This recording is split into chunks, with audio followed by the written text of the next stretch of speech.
So now that we know about chords, we understand that they are three notes at the same time. And yes, if you're looking at the guitar and you see six strings, and you're like, wait a minute, could I have like this string and like this string and then this string and like play something like that at the same time, right? Yes, that's a chord. Any shape you make with your hand on the guitar is a chord. As bad as it sounds, that's a chord. It can be written down, it can be figured out, and you can come up with a name of that chord. Now, the names of the chords still use the same names as notes in music: A, B, C, D, E, F, G. And of course, there are notes in between some of the notes, like sharps and flats, depending where you're going. If you're going up, it's sharp. A goes to A sharp. But if you start on B and go down, B goes to B flat. So there are names for every single thing on the guitar. Any type of shape you make.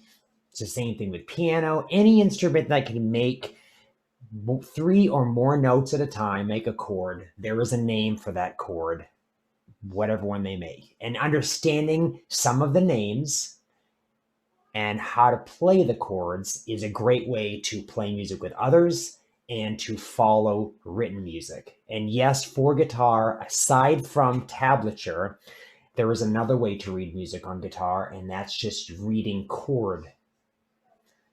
I was going to say chord shapes, but you can just read a chord symbol. If I say C, and you see, oh, C chord. Oh, I know how to play the C chord. And you could know 100 different versions of the C chord, still the C chord. So it helps you to play with others and to understand the language someone's talking. And guitar players usually like to read chords because one of the big things playing the guitar is that you don't have your mouth busy playing an instrument. So you can play with your hands, play the guitar, and you can sing. And chords, harmonies that make up the chord, help you to find the notes for your voice. And a lot of people play the guitar just because they want to sing and they need an instrument to accompany themselves. So anyways, let's start with some chords. I always like to start with these first three strings of the guitar, which are the top three: my E, my B, and my G. Now I'm going to play these and I'm going to tell you the name that we would call these. We're going to start off with the first chord, which is just going to be open strings. So you're going to play from that G down towards the ground, across the B and the E, kind of like this.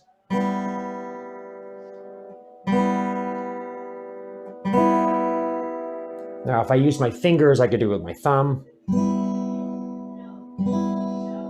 I could take my thumb and my index and my middle finger and I could lift those up and put my thumb down like this. That's a whole other thing though. This would be finger style, and there's certain rules for that.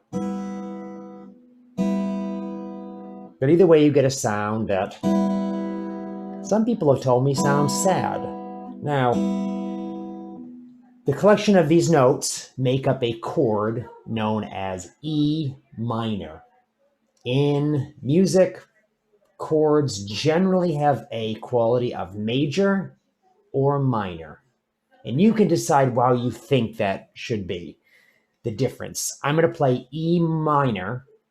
I'm going to add one finger to change one note, and this is going to be E major. Back to E minor. Back to E major.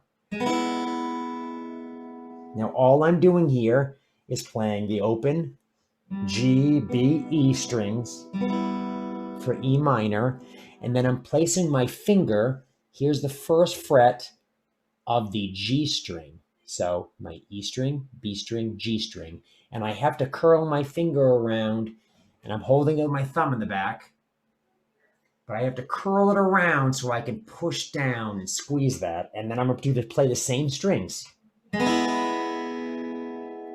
Now I've got E major. So if you think this might sound sad, this might sound happy.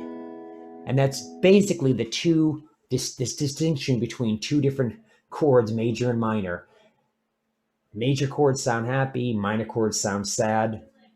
But yet, that's your opinion, how you might think about it. It's just a way they classify chords and classify music. We have major keys or families of notes, and we have minor keys. And the minor keys and major keys are all related, and they contain the same notes in many cases. It's just from what vantage point or how you listen to them, basically, what note they start on, basically.